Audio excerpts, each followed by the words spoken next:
Ito, magkano ba to? Magkano tong sasakyan na to, yung puti, yung Lamborghini? Ano to sir? Ferrari to sir. Ano to sir? Ferrari pala. Yan sir. Nasa 100M sir. 100M? Napakamura naman. Wala bang mas mahal dyan? Ito sir. Ano to? Nasa 500M sir. 500M! Mukhang pangit naman ito, pero bakit 500M to? Mabilis yan sir. Drive mo, test drive mo. Hindi ko na kailangan ng test drive dito, Mr. Sob.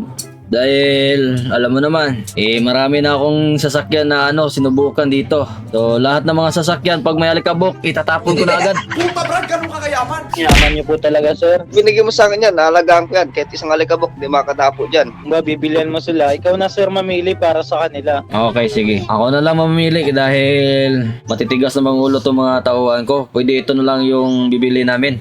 Seryoso po ba? Akala namin Lamborghini na. Seryoso ako. A few moments later.